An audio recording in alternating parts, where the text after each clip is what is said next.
بسم الله الرحمن الرحيم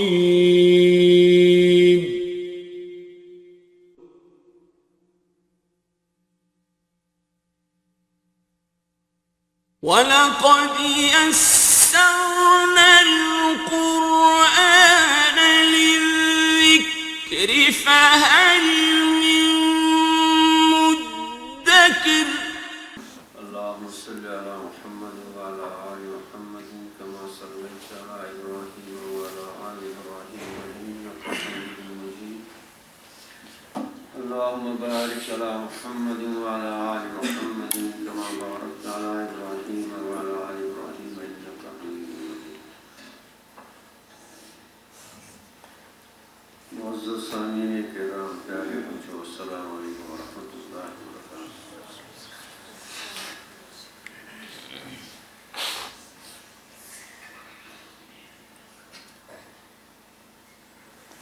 قرآن کریم کے بارے میں تھوڑا سا ان نشستوں میں عرض کیا جاتا ہے،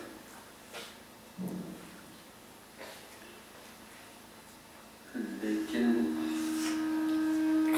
آج مدرسے میں داخل ہوتے ہوئے ذہن کچھ اور طرف گیا۔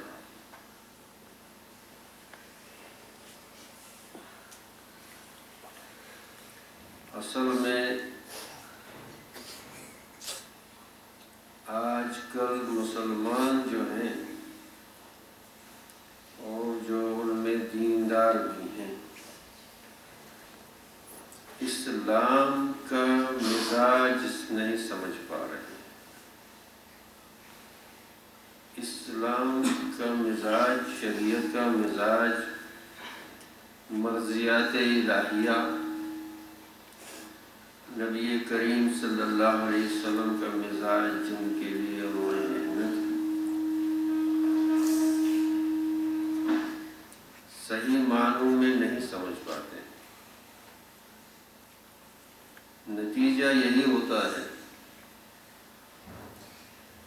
کہ ہم دنیا کے سامنے کیا اپنوں کے سامنے بھی کوئی ایسی مثال قائم نہیں کر پاتے۔ اس معاشرے کی کیا اصلاح میں اپنی اصلاح نہیں کر پاتے۔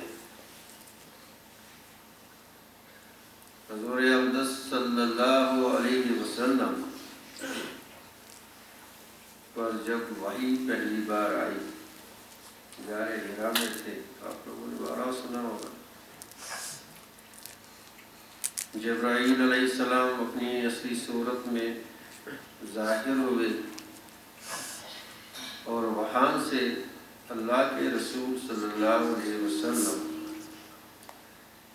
پسینوں میں شرابو اپنے حجرے میں آئے، حضرت خدیجہ الکبریٰ رضی اللہ تعالی عنہ کے پاس آئے اور فرمایا زملونی زملونی زملونی،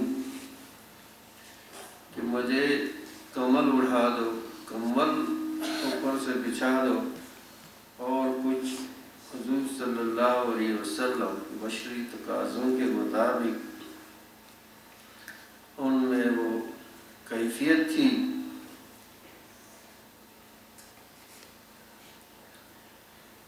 کچھ ایسا لگ رہا تھا جیسے کچھ ڈھرے ہوئے سے لگ رہے تھے۔ اور حضرت خدیجہ الکبریٰ نے جو الفاظ کہیں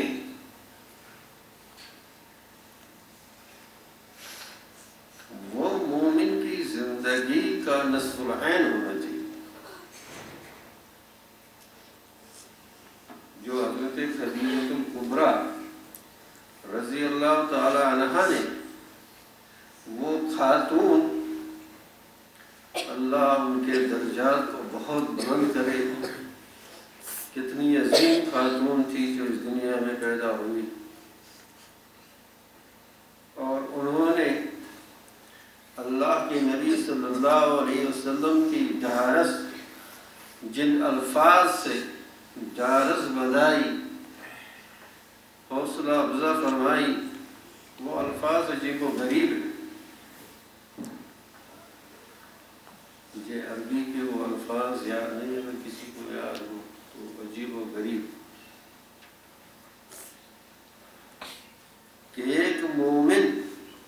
زندگی کا یہ نصب اور یہ اسلام کا تقاضا ہے. اسلام یہ آپ سے چاہتا ہے. حضرت خدیجہ الکبریٰ نے اور کوئی چیزیں نہیں کہی. اللہ کے نبی صلی اللہ علیہ وسلم غار حرا میں کئی دن کئی رات عبادت میں مشغول ہوا کرتے تھے. ان کا ذکر نہیں کیا, ان عبادات کا ذکر نہیں کیا. اللہ کے نبی صلی اللہ علیہ وسلم اپنے حجرے سے نکل کر غار حرا جاتے تھے, کتنا اونچائی پر جاتے تھے, اور تنہائی میں تھوڑا سا غذا لیتے تھے, اور کئی دن وہاں عبادات میں مشغول رہتے تھے. معمول تھا. اور یہ سلسلہ 6 مہینے تک چلا. کتنے تک چلا؟ 6 مہینے تک چلا. بدی الوحی علی رسول اللہ صلی اللہ علیہ وسلم برؤیا صالحہ, اور کما قال علیہ الصلوۃ والسلام. یہ حضرت عائشہ رضی اللہ تعالی عنہا نے فرمایا کہ حضور اقدس صلی اللہ علیہ وسلم پر جو وحی کی ابتدا ہوئی وہ سچے خوابوں کے ذریعے سے ہوئی. کن سے ہوئی؟ سچے خوابوں کے ذریعے سے ہوئی. پہلے سچے خواب, حضور صلی اللہ علیہ وسلم جو خواب دیکھا کرتے تھے وہی دوسرے دن جو ہے روز روشن کی طرح وہ بالکل سچے ثابت ہوتے تھے. اور یہ سلسلہ 6 مہینے چلا. تو اللہ کے نبی صلی اللہ علیہ وسلم نے فرمایا کہ جو سچا خواب ہوتا ہے یہ نبوت کا 46واں حصہ ہے. کیا ہے؟ 46واں حصہ ہے. اور نبوت کتنی دیر چلی جی؟ 23 سال. 23 سال کا 46واں حصہ کتنا ہوتا؟ 6 مہینے. یہ میں نے ضمناً کہا, مجھے یہ کہنے کا موضوع نہیں ہے اس کو.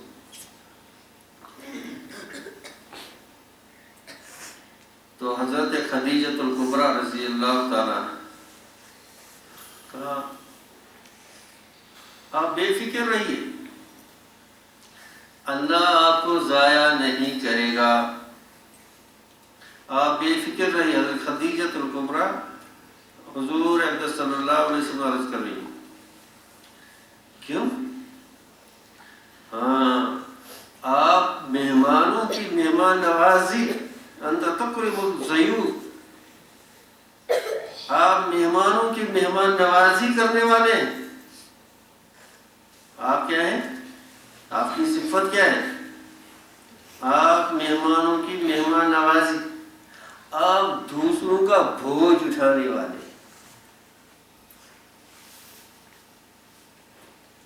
اتباع سنت اور اتباع نبی صلی اللہ علیہ وسلم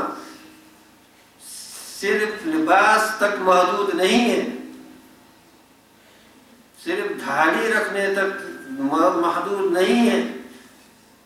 اتباع سنت اور اتباع رسول, اتباع نبی صلی اللہ علیہ وسلم جو مومن پر لازم بنا دیا گیا, نہیں جو مزاج اور جو خصائل, جو اخلاق اللہ کے نبی صلی اللہ علیہ وسلم دکھا کر گئے, وہ اخلاق اپنے اندر پیدا کرنا, یہ اسلام کا روح ہے. اس سے نابلد ہو کر کچھ حاصل نہیں ہوگا.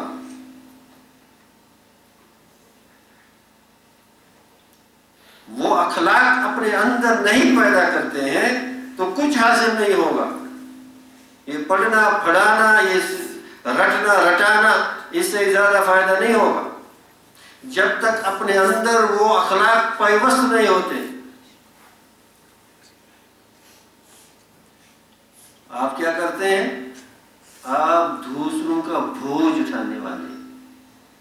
ہم کیا کرتے ہیں؟ اپنا بوجھ دوسروں پر ڈالنے والے. ہم اپنا بوجھ دوسروں پر ڈالنے والے ہیں اور اس کو اپنی چالاکی سمجھتے ہیں. اللہ کے نبی صلی اللہ علیہ وسلم دوسروں کا بوجھ. حضرت قاسم نانوتوی علیہ رحمت چل رہے تھے، ایک سپاہی آیا، جنگل سے جا رہے تھے اور سر پر سپاہی کے بڑا زبردست بھاری ٹرنک تھا. اب دیکھا ایک سیدھا سادہ کمزور آدمی، ادھر آ جا ادھر، کیا ہے ٹرنک اٹھاتا ہوں، اٹھا. اور جب بستی کے نزدیک لوگ پہچاننے لگے حضرت کو، ہر ایک آتا ہے السلام علیکم حضرت مجھے دیجیے. اور سپاہی یہ کون؟ یہ تو حضرت قاسم نانوتوی ہے. اب اس کے پسینے چھوٹ گئے. حضرت نے آر نہیں کیا، کبر نہیں کیا، تکبر نہیں کیا.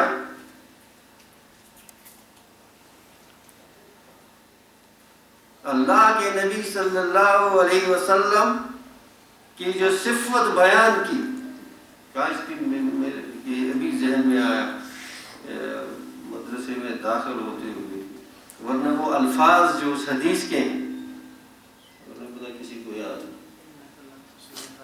نہیں. إنك لتصل الرحم وتكرم الضيوف وتحمل الكلب. إنك لتصل الرحم. آپ کو اللہ ضائع نہیں کرے گا. آپ تو رشتہ داری نبھانے والے ہیں، کاٹنے والے نہیں ہیں. آپ تو صلہ رحمی کرنے والے ہیں، قطع رحمی کرنے والے نہیں ہیں. آپ میں کیا صفت ہے؟ صلہ رحمی کی. اور اندر 10 کلو تکریم الضیوف و تحمل القل. آپ دوسروں کا بوجھ اٹھانے والے ہیں اور وَتُكْسِبُ الْمَعْدُومَ، اور جن کے پاس کچھ نہیں ہے ان کو دینے والے. جن کے پاس کچھ نہیں ہے ان کو آپ دینے والے، ان کے لیے محنت کرنے والے ہیں، ان کے لیے کسب کرنے والے. تُكْسِبُ معدوم، جو لوگ نادار ہیں، لاچار ہیں. اگر یہ صفتیں مدرسے کے بچوں میں اور مومنوں میں نہیں پیدا ہوتی ہے تو مزاج نبوی اپنے اندر نہیں ہے. اتباع سنت کا دعویٰ کھوکھلا ہے. اتباع سنت کا دعویٰ کھوکھلا ہے. اگر ایک بچہ دوسرے بچے کی پلیٹ نہیں اٹھاتا،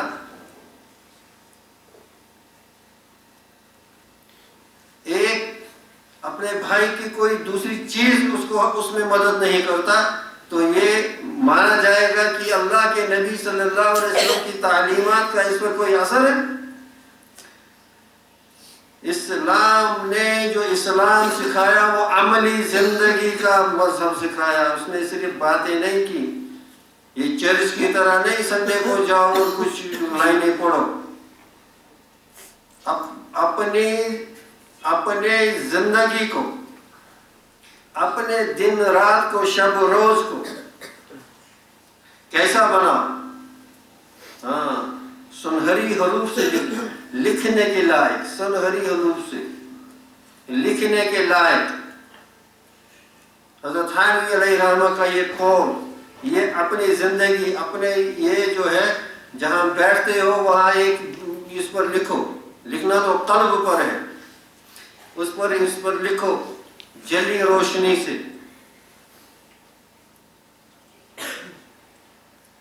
یہ کب فرمایا تھا؟ پہلے وہ واقعہ بھی سنو. حضرت تھانوی علیہ رحمہ جب آخری تکلیف تھی تو بے ہوش ہوتے تھے. تکلیف کی وجہ سے گشی آتی تھی. اب تھوڑی دیر جب ہوش آتا تھا تو پھر کام کرنا شروع کرتے تھے، پھر گشی آتی تھی، پھر ہوش. تو جو وہاں تھے ان کو